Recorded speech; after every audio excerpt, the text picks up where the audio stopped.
And hello. What's Hey up? guys, welcome. MuseCast number 64. Good, it's listed at the top. Episode 64, guys. Thanks for tuning in. I'm Dick, and that's Ash. And today we have a special guest, Mr. Freddy Cash. Freddy Cash from a bunch of bands over the years, man. I mean, most notably for me was Carrion Curse recently. But hey, Freddy, how you doing, man? All right. Actually, I'm getting drum tracks. I got some today for the new Carrion album. So Oh, sweet. Killer. yeah, When you say you got some, where are you getting these done? What's the process happening right now? the drummer we had moved, so I ended up getting another drummer, and then the scheduling and all that kind of didn't work out. So I got the other drummer we did have back. So he's been working Been there. Awesome. Yeah. Hey, y'all, both of y'all know how it is. Oh, yeah. Yeah. In particular with drummers. Yeah, it's hard to find good drummers. It I is. know. It is so hard. It is so hard because I think drums are difficult to learn, and it's difficult to facilitate someone to learn the drums. And Right? that and just dedicated people. It's hard to Yeah. find just dedicated people. Yeah, Yeah. man. But that's But- awesome. So you're working on a new album. How many tracks? What you looking for your release date? Well, he's just now. He sent some rough drums to check out if we like, pretty much like what it was sounding like, and then he'll start tracking his drums out, and then I'll get them and start tracking guitars and bass and singing and all that kind of stuff. So Oh, Hell sweet, yeah. man. So who's the- go ahead, Ash. Oh, I was just gonna say, just to be clear, the drummer himself is the one recording his drums and sending them to you, or he's getting it done Yeah. somewhere. yeah, he's Okay, got great. yeah. So Working- that there's a blessing too, that he's capable of having the setup to do that. Totally. Yeah, you're happy with the tones coming back? Is it an acoustic kit, or is he doing an electronic kit? He's got he's got a pile of acoustic kits, and he's got electric kits too. So I'm not sure what he's going to end up using, but Yeah. Yeah, it's got to be, it's I feel like it's super easy to demo out ideas on the program drums. Like when that's what I do, man. yeah, I'll set a tempo and just start writing to that tempo yeah. to keep my timing, because it's easier to hear kick drums than it is beeping the whole time. Yeah. Totally.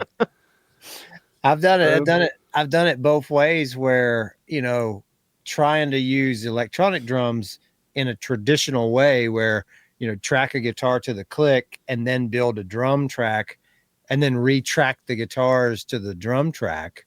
Like, Yep. because usually that's how you want to do it. Yep, that's how we end up doing too.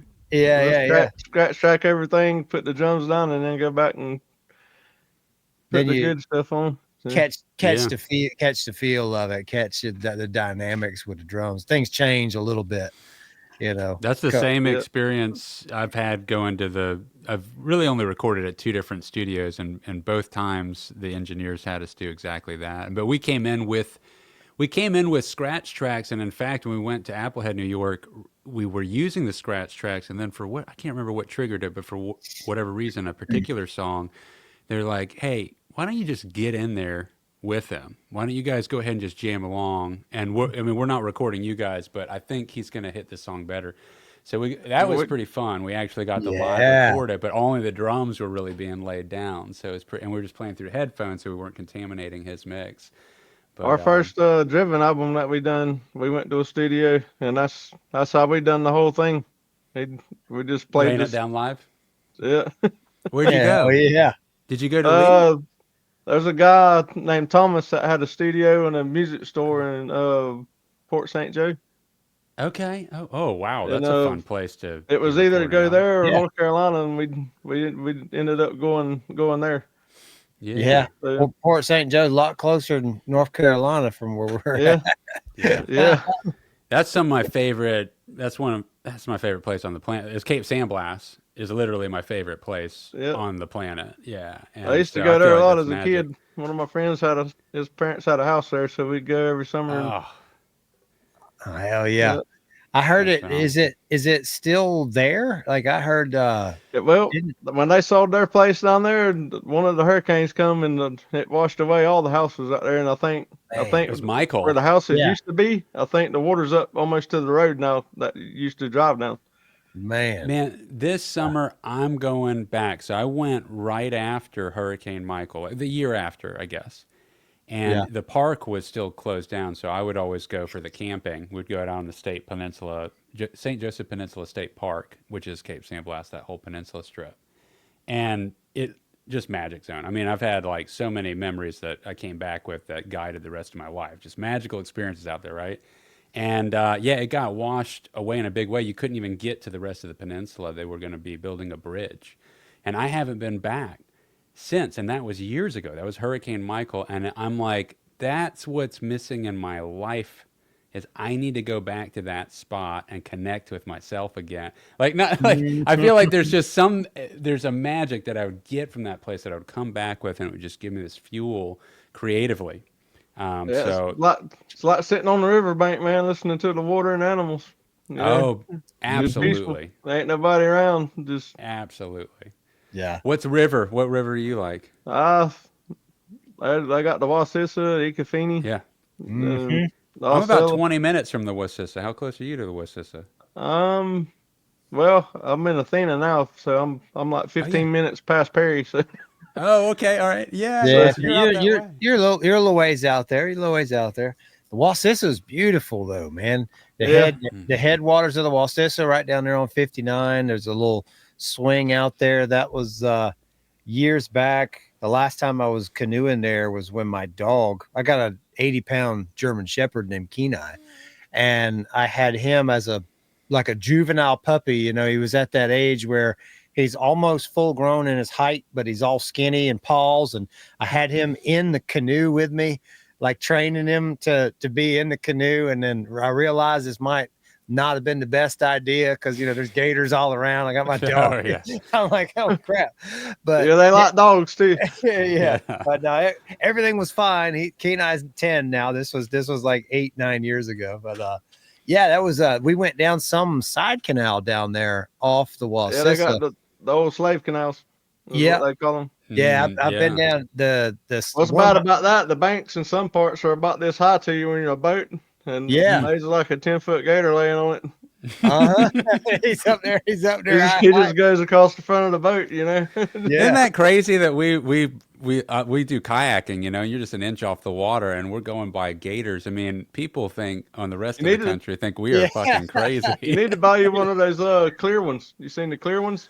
Yeah, you can see what's under you. Oh, dude, that That'd be freaks awesome. me out. Maybe I don't need that.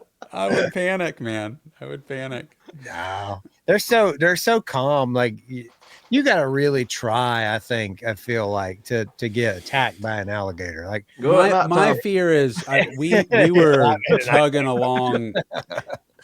It's when you have a 2-year-old with your 3, you know, like a young little one, same thing, right? It's like, oh, that's what they would go for. Yeah. You know? Oh, yeah. It changes everything. Yeah. Now you got the bite size, the snack size human. Yeah. You don't want to mess with that.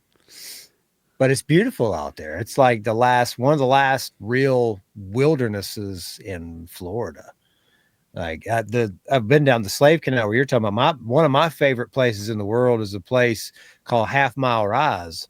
Yeah, right that's on down. Osceola right there. Yeah, right down there on the Osceola River. It's off of the Wasissa. Man, that spot. There's a little cave in there at Half Mile Rise. It's like a tabletop, and you can dive down. You dive down about 8 or 9 feet. And you hook underneath the rock platform and you come back up and there's a little air pocket in there.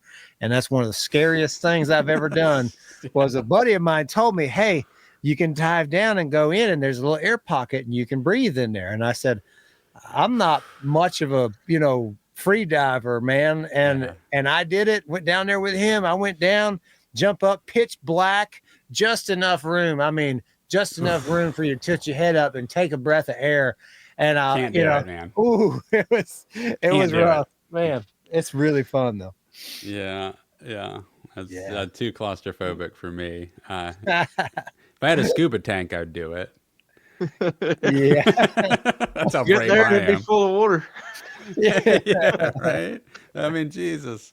Yeah. Oh, well, anyway, back Man. to some music, dude. So, one of the things that we just noticed, that's awesome that you're recording some new music, but you started up a little YouTube channel here too. You're in the In the demo. ecosystem that we're all dabbling in. Yeah. Yeah, it's called DemoZone. Am I right? Yep.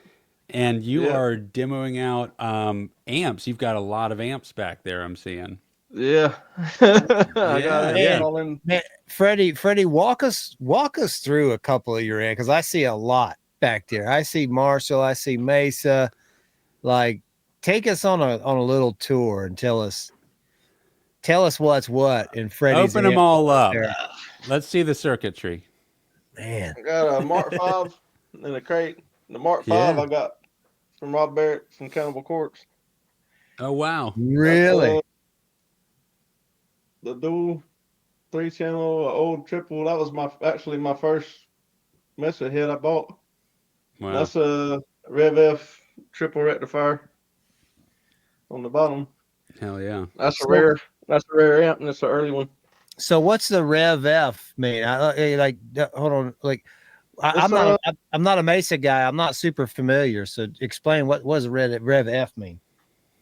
Well, the first one to the public was a C, and then they made it between the transition of like the hair metal bands and stuff like that, the grunge bands. They gradually revised it to get the sound of what this one is now. Okay. But Okay. the tightest sounding one was the F. That's the ones. That and the C is the ones a lot of people want. Mm-hmm. So it's just the gain structure is a little bit different, maybe a little more old school.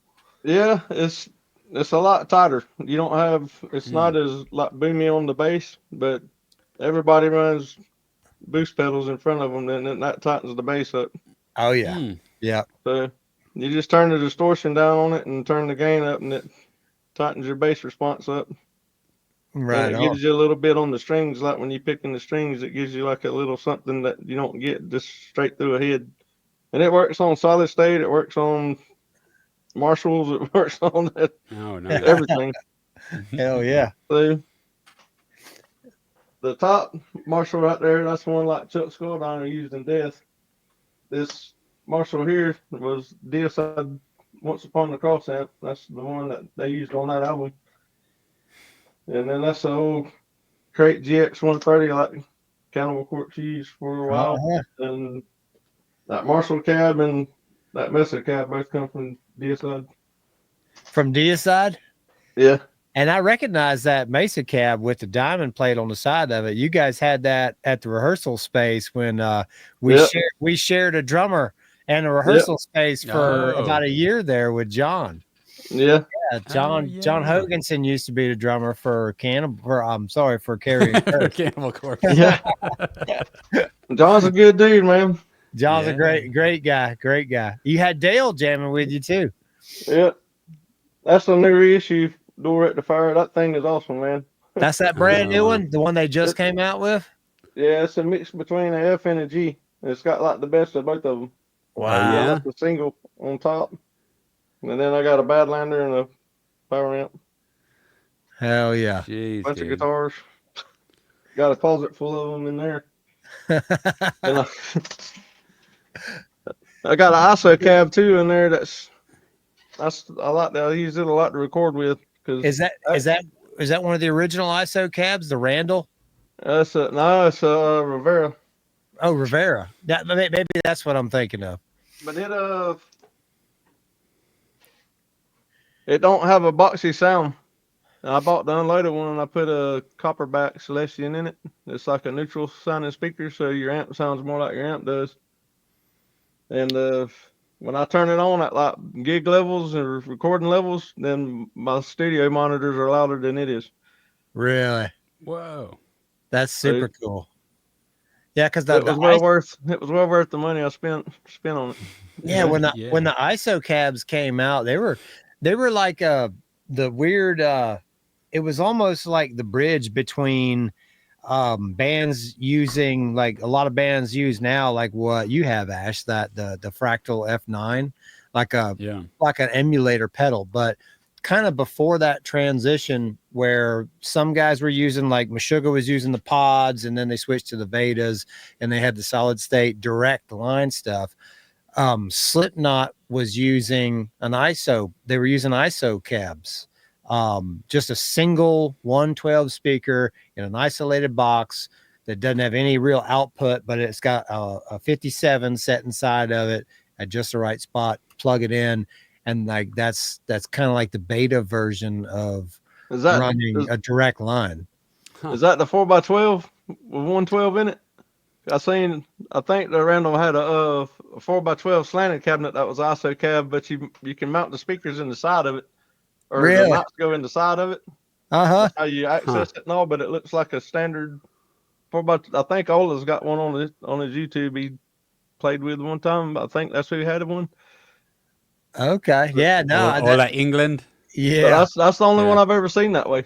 All the rest of them's just been a box with a lid you open up, and it's got the speaker right there, you know. But yeah, That's just like a 112 size box, like a 12 by 12 almost. Yeah, I don't even know. I don't know anything about this. I mean, I obviously have the Fractal FMO. That's an effects board, you know. That Rivera one, man, they got it chambered where the air can get out, but the sound don't really travel. Oh, So that's cool. So it's got to have so baffles built inside of it. It gets rid of a lot of, like, people complain about, oh, the cabs sound boxy, like they sound like they're in a cardboard box or something. But that one don't really. It sounds like a cabinet. Sounds like it's supposed to, yeah. And it's got two mics in it. You know, it's got all that stuff's already run. All you got to do is plug them in, and then on the outside it's got mic jacks. You plug the mic in the cabinet itself. Wow. Yeah, it's easy setup. It's super cool. Like if you don't have the room or the volume capabilities to track live guitars, that's a really good answer to have an ISO box. And it's also really user friendly as far as, you know, if you move it around, you have to worry about resetting the mic in exactly the right spot, because they're set. Great point. They're set inside the cab. That's like imagine being in this room with this 4x12. It was a question that was going to arise. I was waiting to get that question in there, and now you guys have answered it this way. I'm like, because that's it's either that or get like a 100-foot cable and put the cabinet out there in the shop or something. Yeah. which isn't a bad idea, except I know that's what Brett does at the studio that we did the Cue the Muse album in. He has a detached room that I think is also, like, he doesn't let people go in there. I think it also might be his laundry room. But it's just another room that he's got the cab run into. So you walk in the studio, he's got all the amps stacked up, and you plug in and you hear it coming back through the his studio monitors, but the cab's he's got like a 50 or 100-foot snake running somewhere. It's in a separate room on the other side of the compound there.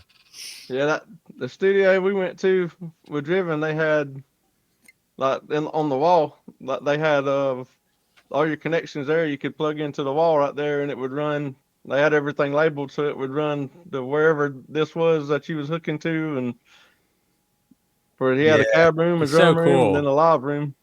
Mm-hmm. So it's like a candy store. Was in the drum room, and we was all in the live room with the amps that mic'd up. Yeah. In the cab room, you know.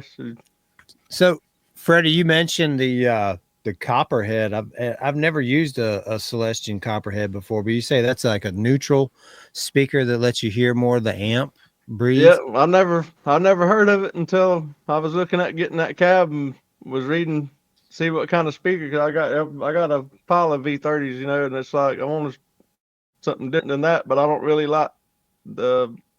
care for the Marshall speakers too much. They sound good with some amps, but they got like a different kind of something to them, you know. Yeah, and they do. All the reviews said that was a real neutral speaker, and I tried it, and it's pretty neutral. Nice.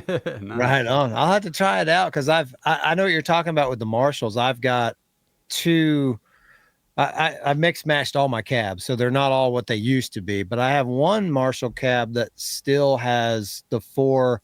They're Marshall vintage 30s. So Yeah, those were the good ones. But now they got the MG somethings that yeah, sounds kind of funny.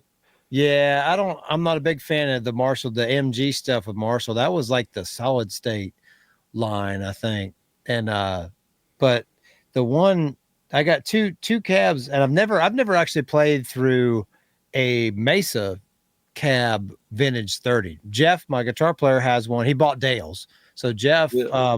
from Fighting Giants Dave's last night, he's got Dale's old cab that he used to play with you, with your Mesa cab. And the other band I'm in, Core, Bobby runs an old school oversized Mesa 412, which I'm sure is just the, it's got the Mesa, the actual vintage 30, Celestian vintage 30s in it, I think, where the Marshall cabinets, if people listening don't know this, Marshall has what's called a Celestian vintage.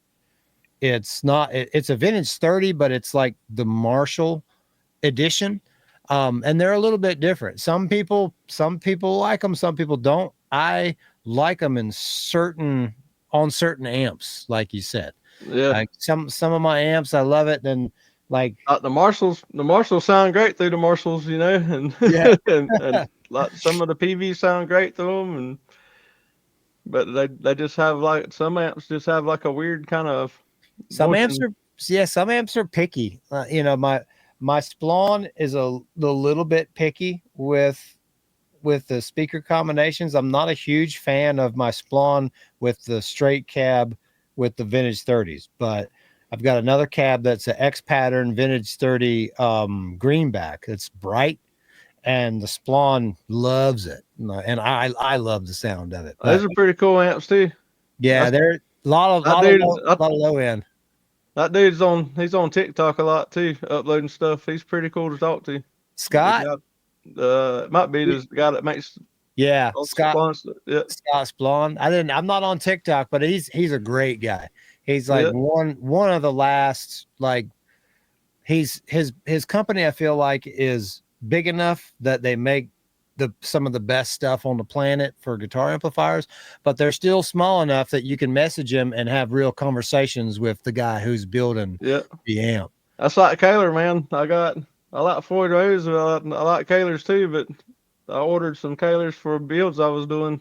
Some of the guitars I'm building, and when I got the tremolo in, Gary had handwrote a note telling me thank you for buying one of his products, and all that right there means more than man, than a lot of stuff. That's somebody that cares about what they're doing.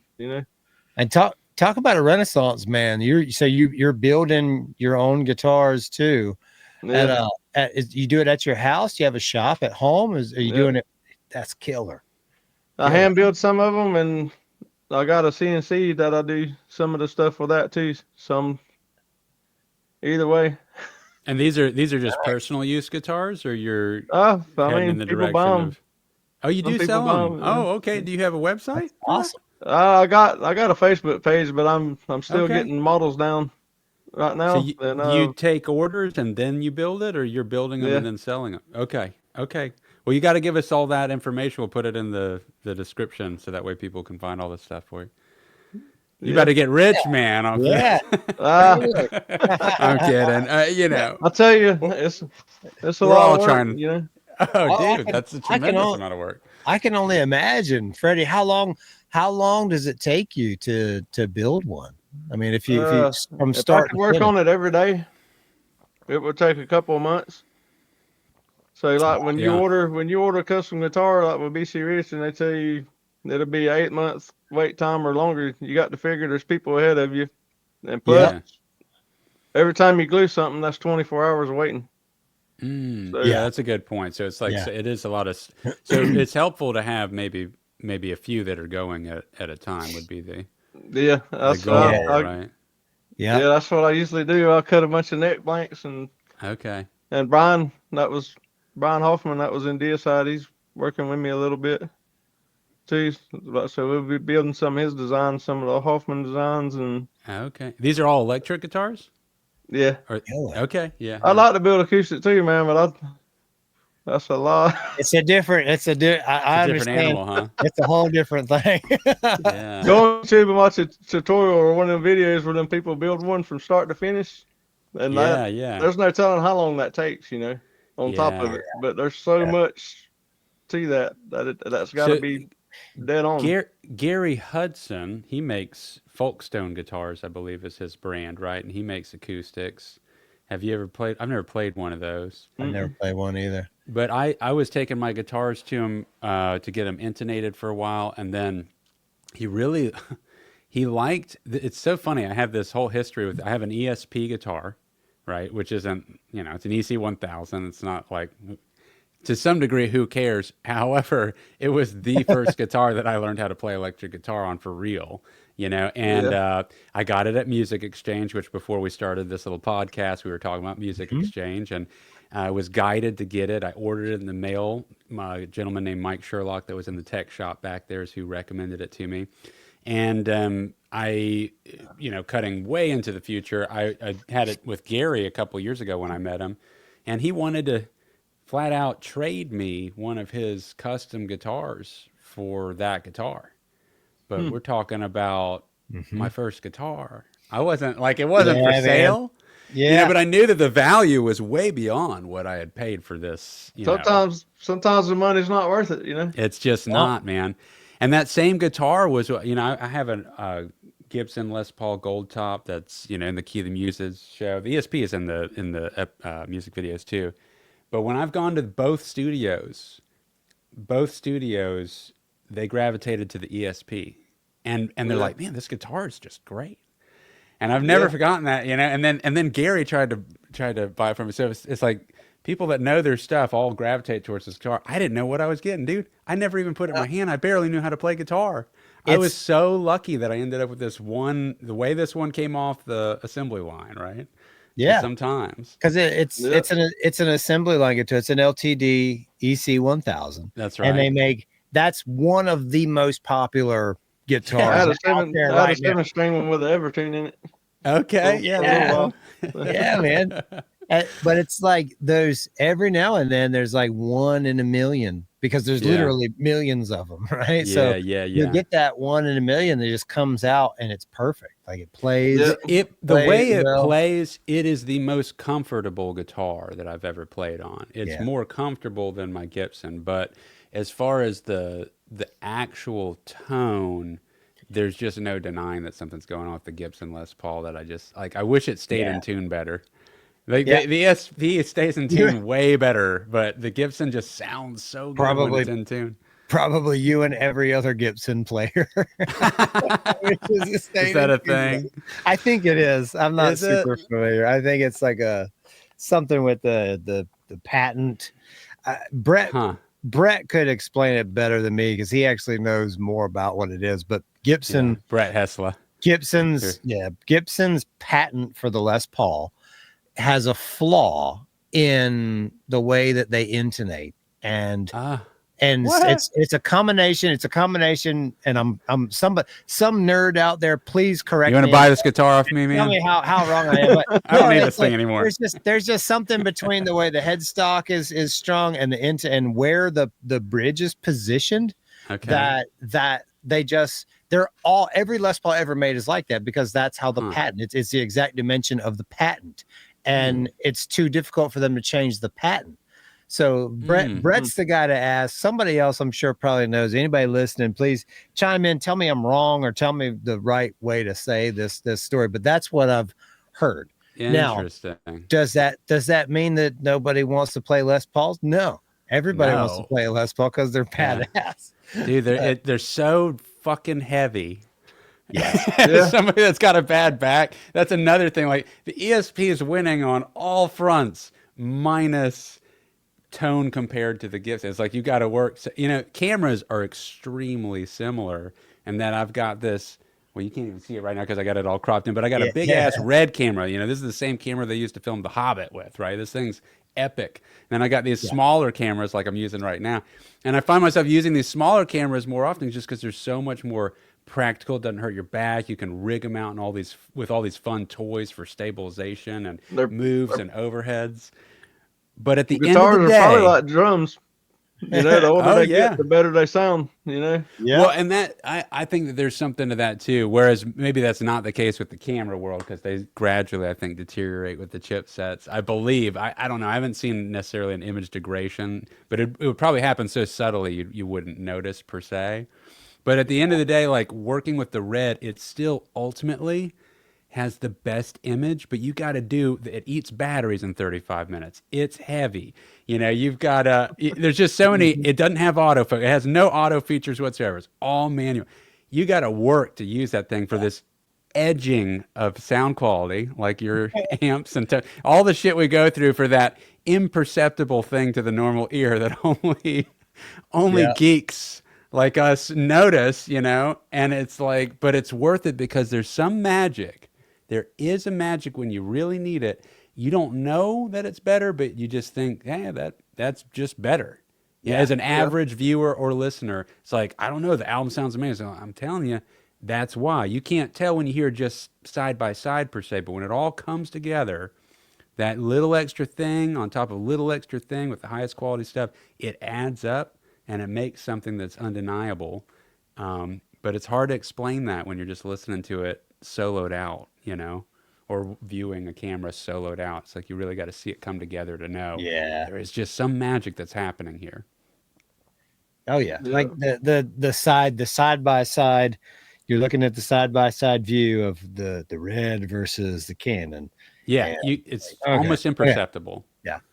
But there's something gratifying, right? When you pull it off with the red, or with when you pull something off, like if you make a, you know, fastest lap in the total manual transmission, no traction control.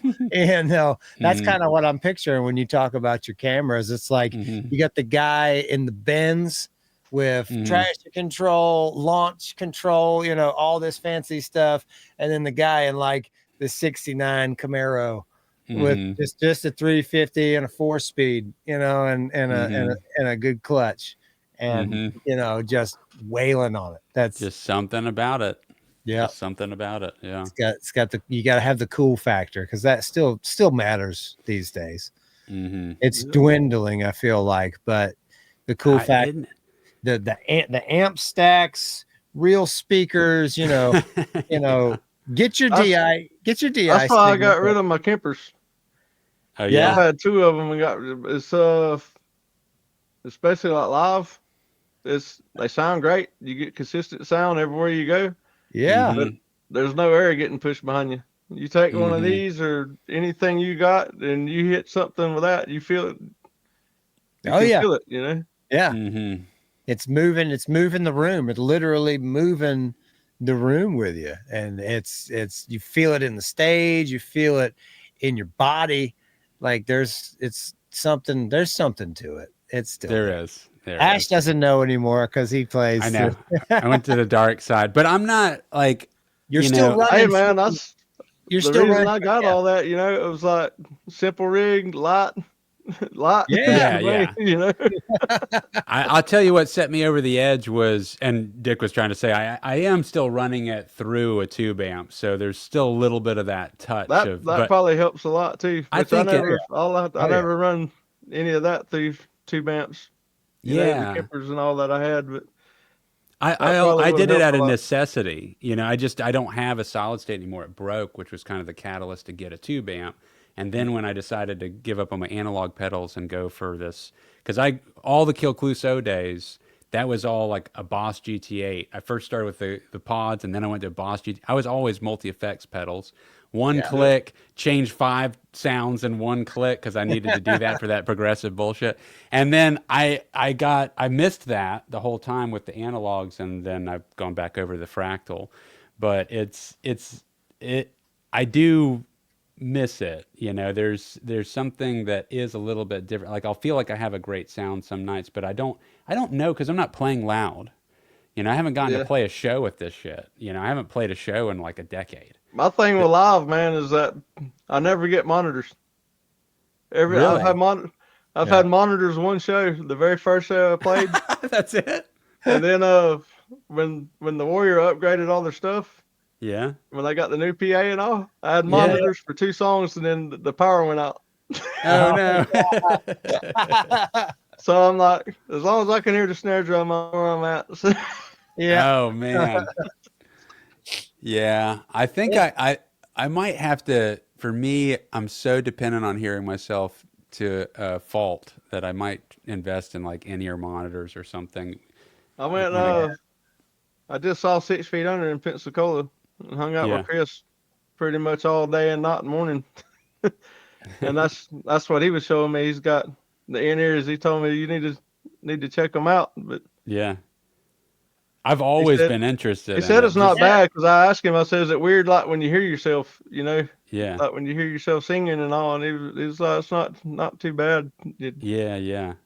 I mean, I No, feel yeah. like, especially if I was a singer, I would definitely explore in-ears personally, because I mean, it's just if you can't hear yourself, it's tough, man. I mean, it's one Yeah. thing on a guitar to know that you're at least hitting the right fret if you really got that shit hardwired in you, but singing, Yeah. I don't think there's anything more embarrassing than singing really bad and out Yeah, of key. especially if you can't hear it and you don't know. That's what I'm saying, dude. That's the just- scariest thing, man. You're just going off of what you feels like. Yeah. Where it should Oh, the be. guitar was out of tune. That's why that sounded like shit. Yeah. And it's like you're a singer, and it's like, no, there's no getting out of it. You sounded like shit.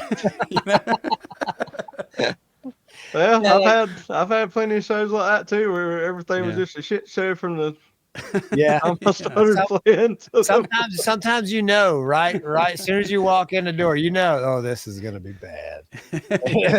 We're gonna make Yeah, the then best out of this. sometimes, one. man, sometimes you get that feeling, and it ends up being like one of the best Yeah. sounding shows, and Mm. like stage volume, everything's just lined Yeah. up perfect. I think you give up on that. You give up a little bit. Like, man, all I can do is just ride this, and then you start having a little Yep. bit of fun with it. Yeah. Just Now all of a hang, sudden, you're doing some magic, right? That's just hang on and hope you're in the right spot. That's when I feel monitors matter the most, when like as you learn your set.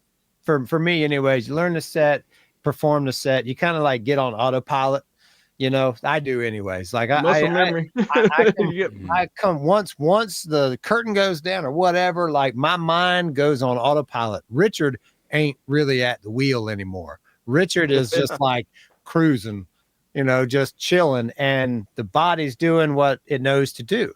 Now, I've gotten more into lately improving songs, parts in songs, especially with the core guys, the guys from core, because those guys have their songs that they've been doing for like 20 years.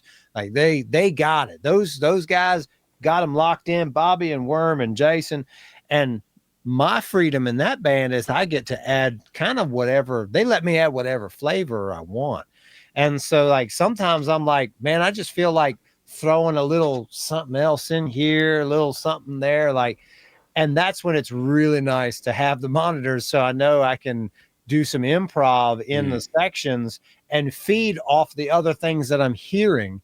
And doing that, I'm finding that more and more addictive, doing that in a live setting, to put that pressure on to say, all right, you're going to improv this solo. It's not going to be good if you don't make it good. So make it good.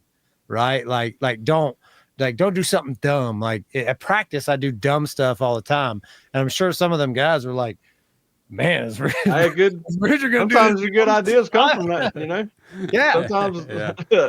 something accidental turns into something killer sounding, you know. Yeah. Like you can't be afraid to try stuff that sounds stupid, because eventually you're gonna try. It's gonna sound be fun amazing too, you know. Yeah. It's gotta be fun, or you can't do it. But you can't. I agree. You can't. I mean, to improv without being able to hear yourself, I don't even know. You're a master musician if you're doing that shit. I don't know what you're. You'd have to have some sort of fretboard memory that I can't comprehend. Yeah. To be able to do it without hearing it. Yeah. You got to be able to hear stuff. That's why I'm so curious. And that'll be the video that gets uploaded to YouTube from somebody too. Oh yeah, man, for sure. The first one, and they're on you the whole time. Yeah. What is this guy doing? and you And just it might look- even just be a drunk friend that thought it was fucking awesome. Yeah. But it's like, dude, please take it down, man. That's You- the worst performance I've ever done. you looked so cool doing it. Dude, you guys sounded so great. And it's like, oh man, if this is what he thinks sounds good, is everyone this off? Like, man, I might be terrible. Oh, here's a kind of a related story, except there isn't any screw ups in it. I got blindsided yesterday. So my son Kyron, he's in the school band, and so he's in the orchestra band. He plays trombone in the orchestra band, and he's also the guitar player in the jazz band. And he bounces from guitar to the bass. And he's been showing me lately these videos where he's playing stand-up bass in the jazz band, and they're doing like old-timey speakeasy music. You know, he's been sending me these videos. Cool. So anyway, yesterday they had their jazz band MPA, which is like their formal test that they do. And it was over in Satellite Beach, which is like an hour away from me. And so yesterday at work, he was like, hey, you're allowed to come if you come. I was like, you know what? I'm not going to miss it. It's a big deal to me. So I like cut out of work at 2, and I had to go work down south, but I cut out of work and I went to Satellite Beach to go see his MPA. And now he's been sending me these videos of him playing the stand-up bass, right? So I was like, that's cool. I'm going to watch my son play stand-up bass. I get up there, and the first song, he's sitting down playing the guitar. It's actually a guitar that I used in our video that's not released in Q the Muses yet. It's one of the ones that hadn't been seen, but it's a cool guitar. It's a Yamaha. But he's playing it sitting down. And it's just kind of the first song they just kind of played, and he didn't really do much. I was like, okay, cool. He's like doing the little jazz thing. Then he got up and left, and another kid played his guitar for the second song, and Kyron wasn't in the second song. I was like, man, he's not really. They kind of benched him for the second one. I was like, man, they benched him on the second song. He's not getting a whole lot of seat time. I said, dang, that sucks. Then the third song, he had midway, he stands up and he plays a clean jazz solo, clean guitar, jazz solo, you know, rips this jazz solo. It's like, I don't even know what he's doing. I was like, I didn't know he was going to do that. That's really cool. So then he sits back down and he plays, and towards the end of the song, and then I see him, he playing a little, I donated this little Boss Katana amp to the high school down here. You know, one of those Boss Katanas. He flips the amp over to a different channel, and I can see him do it. And then he stands up again, and this time he walks out to the front of the stage, and dude, it was like Jack Black's School of Rock. He's full on distortion, and he's jazz ripping a lead, you know, in full distortion, and he's doing it. I'm like, what is going on right now? Did you film it? Yes, I put it. It's on Facebook. I put a video on there. Oh, I gotta watch it. That's awesome. It's so rad. I'm smiling ear to ear. At the end of it, he got in trouble because he had one of my dick pics, and he threw the pic. At the end of it, he throws the pic at it. This is his test. This is like a formal test for the jazz band. He throws the guitar pick out into the crowd, and some kid grabbed it, and then the kid showed his teacher, or showed her teacher, and then the teacher told my son's teacher, hey, you know, your guitar player gave one of my students a dick pic after the thing. That's great, man. I was like, what? Oh, so fun. I'll tag you. So cool. I'll tag both of y'all in the video. I posted it yesterday as soon as I was awesome. like, oh, that was so rad. Yeah. Wow. That's really cool, man. Well, yeah. Congratulations. You know, your son he's, you know, a real musician, man. That's so cool. Yeah. We gotta push the generational thing here, because if we don't, these kids are going to keep listening to beatbox. I wish I could get Tristan on. He's just, you know, he just hasn't pulled himself over to the music yet. I haven't been able to get him in. And you can't force it, you know. She's got guitars, and she got a drum set she beats on. So. Oh, great. Hell yeah, man. She likes playing with a keyboard too, so if I'm in there working on stuff, sometimes she'll come in here and want me to play with. Oh, that's awesome. Fantastic, man. Awesome. That's wonderful. You just got to get her on drums. Yeah. Yes. She likes it. Hey, I got some little clips of her where the first thing she done was double bass. So. Oh, wow. That's awesome, man. I was like, wow. Heck yeah. That's great. Yeah, but you can't knock Tristan because I saw Tristan's name in the credits for. Oh yeah, no, on that on the that video frontier, video. he's really So I just had did just put out another one of those Trans Am documentaries for a customer build, and it's doing well. I think it broke 20,000 plays today. It went out earlier this week, and it's doing good. But Tristan did go with me out to Las Vegas to help film part of it, so that was super cool. And he turned 18 while we were out there, so that was really, really cool. Yeah, And I we got to see a remember. I've rock seen the concert. pictures of that, but I ain't seen the video yet. I have to check that out.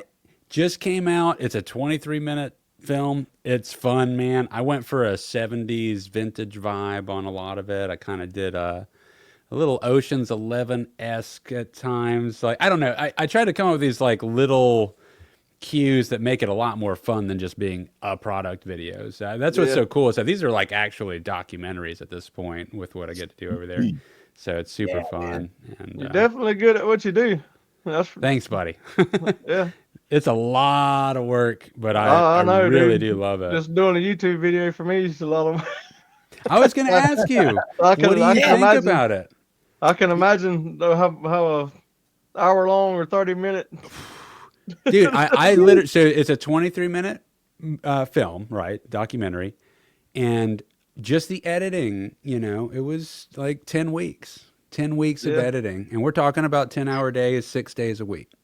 To make 23 minutes of content, it's that polished. It's just, that's crazy. You said how many weeks? 10 weeks. 10 weeks? That's 60 hours a week. That's 600 hours. Yeah. I can do math. And that's why it's so hard because I'm already charging. Basically, for these types of projects, I've hit a limit on what I can charge, but it's technically not enough for how much time I put into it. So either I've got to do less work and not have as cool of a product, or figure out how to up the rates. And it's such a dance of being able to do, because if you limit it, then you're not going to be able to charge the price that you were even charging before, So, I mean, limited on effort wise. And then you're also handicapping your potential and your portfolio, and you don't want to do that. And you're growing with every project. So I don't know. It's a tough tightrope to walk.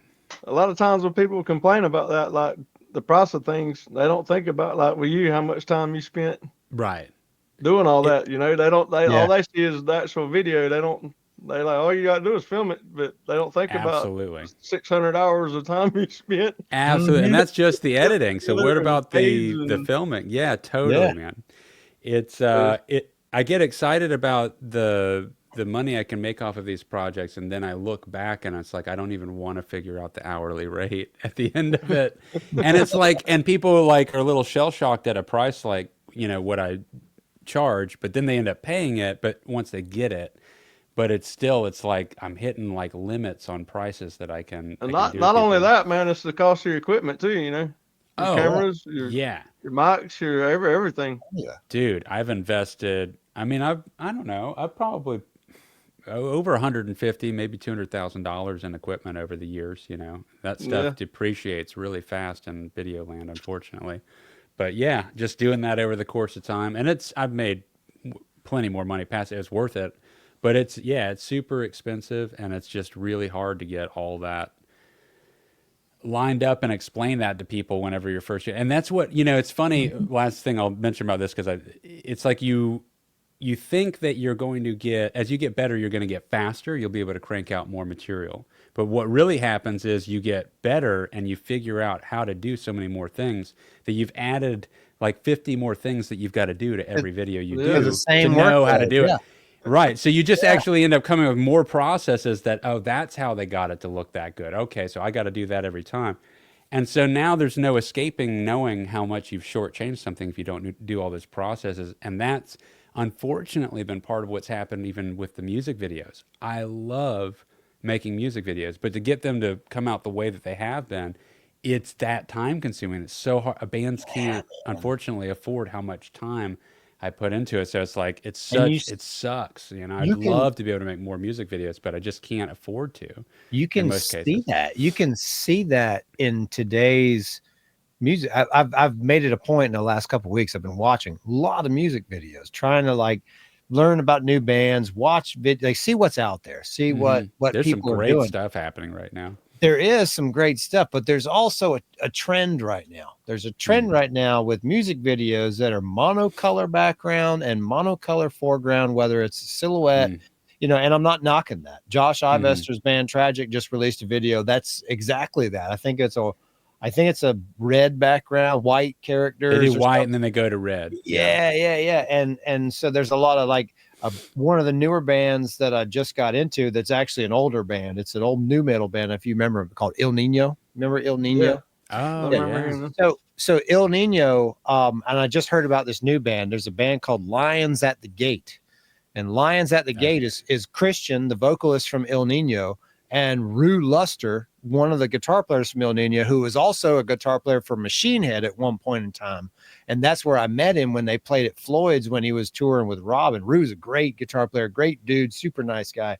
Their Lions at the Gate just released a new music video. That's that same monocolor red with the black silhouettes. And it's like, it looks cool. But it's a trend right now. It's happening a lot. And it's like, I think, you know, a lot of it is because that is probably a really good, effective way to do a really, maybe I'm wrong, but an inexpensive video, because you get this one look and then you capture that and it's the entirety of the thing. And it's cool to get the point across with the music and you see a little performance, but it doesn't really tell any kind of story, if that's what like. I like music videos, and they're like the ones I grew up with, like, you know, Guns N' Roses November Rain video that was like a 12-minute thing, whole acted scripted scenes in it, like this whole story, like, wow, this is like watching cartoons, but there's rock and roll in it too, and there's emotions and things happening, and man, like things that change your life. You know, I feel like it's going to be hard to get that with a and you're describing, you know, I don't know what the budget was for November Rain. We'd have to look it up, but especially back then. I mean, it's probably $500,000, you know, if not $1 million. Probably a lot of that wasn't digital either. You know, no, that's all legit filming. Yeah, I'd love to know what the actual budget was, but yeah, that's all real filming. And now things have come down in price a lot. However, it's still the gap that happens between making music videos for independent bands versus what labels are paying at the higher end is still night and day. I mean, you're talking about these videos that are coming out for a lot of the artists right now. They're still upwards of $200,000, which is really low compared to what used to happen back in November Rain days, but it's still way more than I've ever been paid to make a music video. I've never had a budget to work with like that. I couldn't imagine what I could do. I just looked it up. I guessed between 500,000 to 1 million. That was my guess. Okay. Freddie, what's your guess? I have no idea. Over under. Okay. Sweet November Rain. That music video came out in 1992. Yeah. So that music video is 33 years old. It was $1.5 million. You know what I'm saying? Give me $200,000 and I will make you a fucking November Rain. I promise you. Back then, money was worth a lot more too. Yeah. That's that right. $150 million was a lot more than $150 million. No, that's a great point. Yeah. I mean, the value of the dollar right now. I'm going to look that up now. Yeah. How much is that in today's dollars? And that is analyzing. I have slow service on my cell. It's all good. You're good. I'm so curious about this. But, you know, the reason I got into music video, how much would that be? Let's see. Is it like the equivalent of like 7 million now? Oh, not 8 that million. much. Not that much. No, not that much. It's more than double. It's 3.39 million. Which is insane that over double in 30 years, that amount of money you'd have to pay double to equal. But imagine that's a testament, right, to what kind of revenue the music industry was bringing in 1992. Absolutely. Record sales. That was like the peak, right? I miss being able to go in record stores and actually holding the record too, you know. I know. I used to come home and put it on, man, just sit there and read lyrics, listening to it, you know, and you actually have to hold look at, you know. Yeah, you had something to hold, something to touch. You could read the lyrics. You could go in. I liked reading like sometimes there'd be a story behind the album, idea. Everybody would have individual like thanks. I would read everybody they thank, and then like if there was who produced it, who worked on it, guest guitar on this track, all this nerdy stuff was just all packaged in that thing, and you bought it and you felt like you were like part of it, Yeah, It was now an, you it get was now it's you an get a event. thumbnail and the MP3. I know, Yeah. and you listen to it anytime, and you don't even get that. I mean, it's all free. You're just passing through it. Listen to it on this. It's on yeah. this. You Yeah. don't have to make time to listen to that. Yeah. It's different. It was like an experience. It was an event that would happen when you got an album. Yeah, and create it was a set of it was time. exciting, when like one Yeah. of your favorite bands had a new album coming out. You was waiting on that day, and you go to the record store and get it, and a couple other things you might want, Dude, I mean, even the when Tool returned with Lateralis, and I went to a record store that was in town, and we got to get it the day before it actually came out because we had kind of made friends with the guy at the record store, and that was so fucking cool. We brought that thing back. We invited friends. They were like, dude, we got the new Tool album. They had to come over. We had to put this hard disk into a machine, crank it up, and it was like everyone was like, "Oh my god!" It was like a concert experience. Yeah. It was like we lit candles. And we had to get we that- did no drugs whatsoever, and we just listened to the music. Yeah. Yeah, we had to drive. You had to drive. I went with Jesse Jalbert from Methodical Mayhem when Lateralis came out. Jesse Jalbert, Jonathan Davis, and somebody else rode up to CD From Korn. Exchange at midnight. Yeah, from Korn. Yeah. At midnight from Wakulla. We drove an hour from Wow. Wakulla at midnight to go buy Lateralis. We got Lateralis and we got the Boy Hits Car album with dude, I'm a Cloud on it. did you What a get 1-2 combo that was, dude. No, for us it was we got the Tool album and we got From Zero. Oh, great album. Nobody knows about that, but that was a killer album. Have you ever heard of From Zero, Freddie? They're a new metal group that came out early 2000s, I want to say. Timbo knows about From Zero, and Big Dave is a big fan of From Zero. Weird look. I did not like their video. I did not like the way that guy looked. Picture a guy who had like long hair like you, Freddie, but he decides to spike it way out all the way in these spikes. I may have seen them. Yeah, just this weird look, but man, they had good songs. It was a great album. New metal, like clean vocals with a little bit of screaming here and there, real edgy, just that album really holds up over time. Totally overshadowed though by coming just out talking the about same day the as Christian Lateralis. band. I actually playing in a Christian metal band too. Oh, really? On top of playing in a death metal band. Nice. At the same time? Yeah. Hell yeah, So man. I got 1 or 2 more projects I'm working on too on top of them. So. Oh wow, man! So how many bands are you in right now? Or projects, whatever. 4, I think, altogether. Wow. Very cool. Yeah. So, What are they? Give us and the listeners some ways to find you guys if we can. The newer stuff I'm just starting.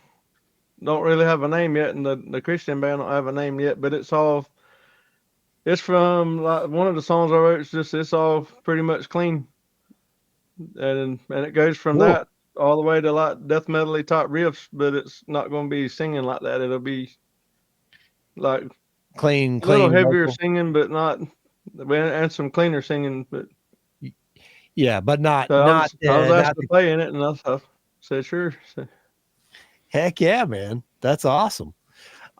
Who's singing for Carrion now? Brian Washer.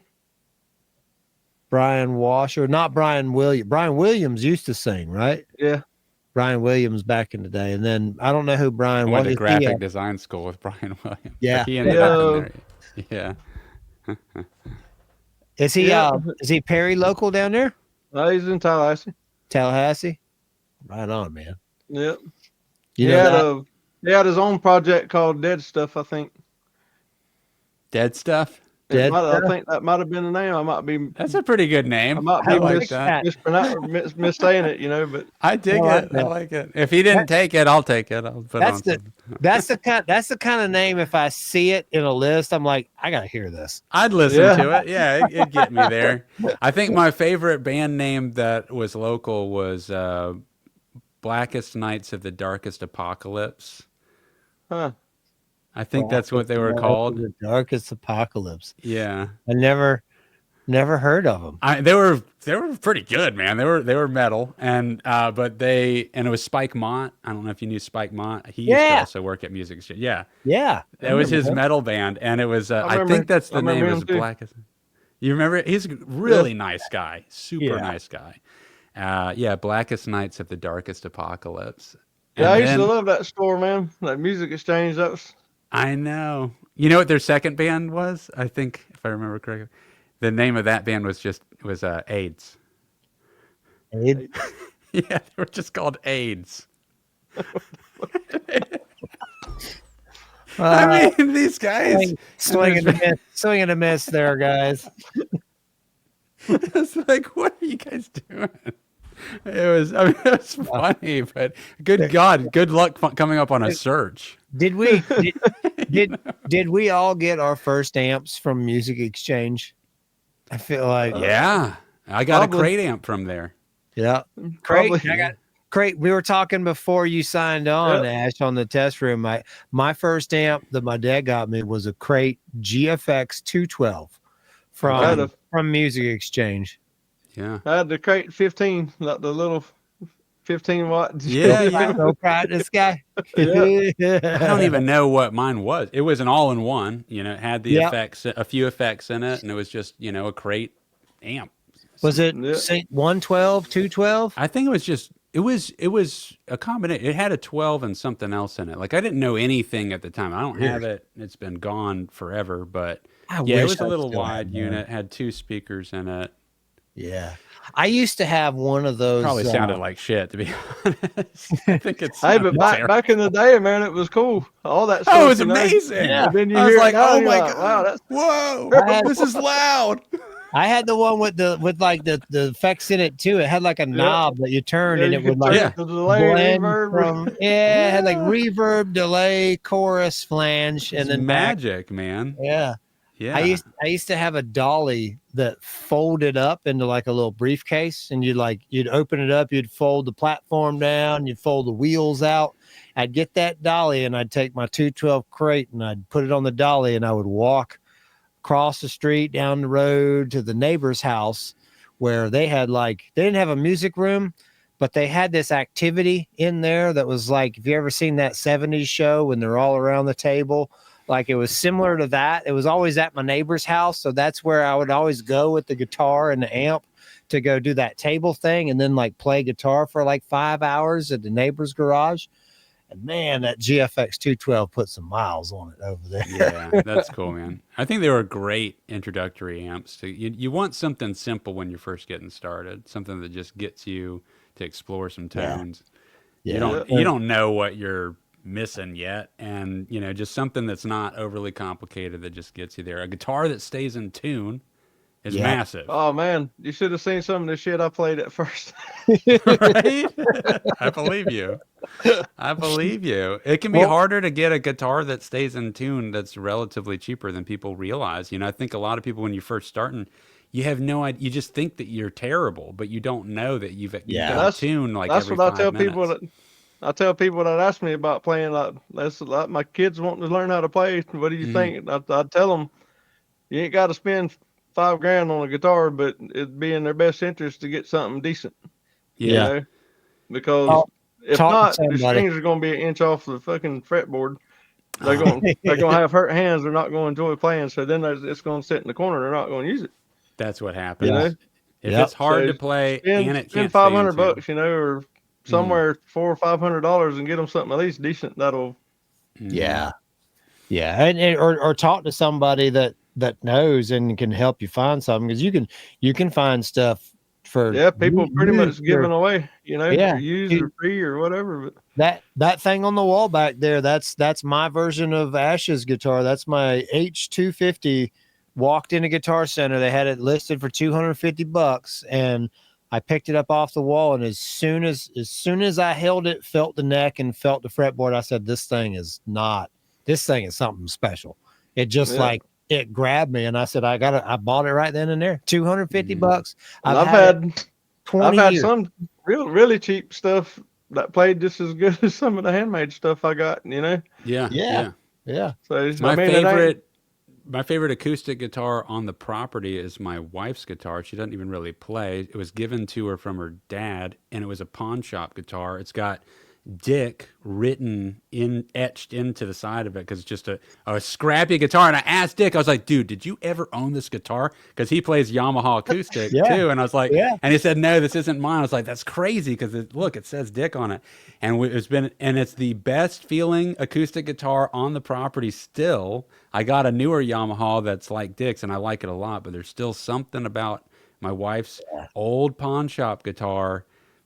That thing ain't worth anything, but it just plays and sounds great. the one I regret getting rid of the most, I had a 77 Les Paul that had a Kaler on it. That was wine red, and I ended up getting rid of it, which I've had a bunch of Les Pauls, and I've never kept any of them. I just got rid of a Slash one I had. Yeah. They pretty, and I like them. They just don't fit me. Yeah, dude, it's all about how it fits you, man. I totally get that. I understand it. I played one of those Slash Les Pauls a while back. A guy I know in Orlando has one, and it didn't speak to me at all. Like I've played your Gold Top, Ash. Beautiful. Love that guitar. That one's just right on. Great. Some of them's got special something to them, you know. Yeah, that's why I really like feeling them out before buying them. Like it's tough ordering them. Like Ash, you got lucky when you ordered yours. All of them have been ordered. I mean, literally, even the one that's like a copy of yours, but it's the concert version that's a little smaller. I ordered it because it was on sale. I mean, I tested yours, but you still don't know, you know. Yeah. And to be honest with you, I wasn't that crazy about mine when I first got it, but I started cranking away and lowering the strings, which I don't know how to do intonation worth of shit, but I just kept lowering them down, and now I love it. I'm actually, to be honest, I've played probably 3 times the amount of acoustic guitar than I have electric the last like 5 months.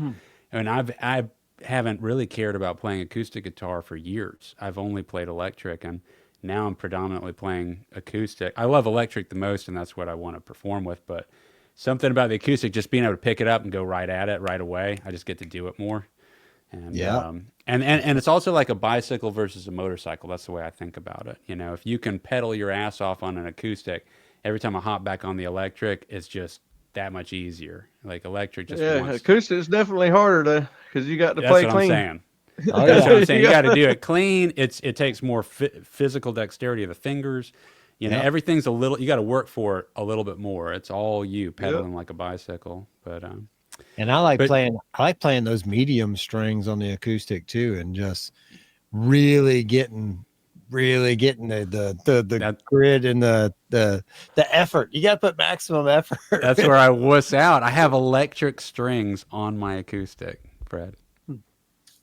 I'm a crazy man. That's cool. I'm a total wuss, but I don't know. It's like it sounds great and works. Yeah. I'm like the physical dexterity you get from playing acoustic. Electric strings feel better though. They do. Yeah. They do, man. I just I can play more shit on electric strings than I can on the. I got a 12 string and a 6 string one, man, and with acoustic strings, it's like the winds are just enough to eat your fingers up, you know. Yeah. That's totally it. They sure do. Well, dude, we have soared past an hour. We're at close to an hour and 10 minutes. But before we close out, what do you want to leave us with, or people that were listening to this little episode here, on how they can follow along with your? We're going to put your stuff in the show notes. But when can we expect some of these recordings to come out and stuff too? You know? Hopefully pretty soon. I mean, he's getting the drum tracks we pretty much decided on almost about what we like. So he'll start man. tracking out drums, and then guitars will go pretty quick, and everything else will probably go pretty quick. These are songs you already have written. Yeah, And it's just yeah. a I matter of wrote recording them. most of these songs like right after the second Carrion album was written. I was already writing this album. Oh, So wow. Nice. they've been. I like to try to stay ahead. That way we don't stay getting where nobody knows what to do. Yeah, man. Or man. everybody's Yeah, looking at man. each other. Cool. Mhm. So you think, by the maybe end of spring, somewhere in there, end of spring or early summer this year? Maybe before then. Hopefully. Maybe before that. Cool. Hell yeah. And is Facebook the best way to kind of keep up with what you're doing? Yeah. Okay. Yeah, we got a Carrion official page on there, and then I got my YouTube thing, the DemoZone, where I'm demoing gear out, and then on Facebook I got for my guitars is Oblivion Instruments, I think is what it is. Okay. Oblivion I want to Instruments. get that link and the band, and also Yeah. I've already got the YouTube channel because I was looking at it today. But yes, So that's as far as Carrion, it's just on Facebook, it's just Carrion Curse okay. official. Cool, man. And Oblivion should be Oblivion Instruments on Facebook. Okay, cool, man. And one thing we didn't mention, just to close out the show with, is that I filmed you guys back at Floyd's, Yeah, like way back when, dude. That's right, man. Yeah. And we did a live. That was how I got my chops making music videos. In a way, was doing live performance videos. I still have that DVD. You still got the DVD? That was Driven, right? That was Driven with Donnell on the vocals. Yep. Donnell, his brother Mike playing drums. Yeah, Scott man. And dude, do you remember what I was doing that for? People. I give examples of it. I think it was like somewhere between $250 to $350. I'd film the whole thing. I'd get another person out there to help me film it. I'd edit the entire show performance with multiple cameras, export it, put it on a DVD, burn it to DVDs, and design DVD covers, like the whole case. I would design the entire case. And I did all of that for like $300. I mean, I was ecstatic. I was like, I've got 3 bands doing this, so I'm we was excited too, man. Yeah, we were all just like, I mean, that was a lot of money back then at the time, but that was a fun show too. Yes, yeah, totally, man. I remember that show. I was at that show. I might be in the background of one of them DVDs. Oh man, yeah. I want to revisit some of that old stuff. I've got it on old hard drives and places. Yeah, I have to watch it again now. Yeah. Let's go and revisit Floyd's. I wish Floyd's was still nowadays you got to upload that stuff to YouTube because some of it might be on YouTube. It very well might be. Yeah. It's funny how we don't even know what history of ourselves is up online. Actually, a lot of it might be on a Driven YouTube page. Okay, cool. Yeah, it really might be. That's funny. I'll have to look it up. If you find it, you send it over to us. I'll try to find it and send you a link to it. Yeah, that'd be fun, dude. Well, hey, it was really great talking with you, man. I'm so glad that you hung out with us for this last hour. That's awesome. Yeah, anytime, man. Cool. We'll do it again, buddy. Thanks for hanging with us, guys. This has been episode 64 of the Cue the Muse podcast, aka the MuseCast with Freddy Cash. Later, guys. Later on.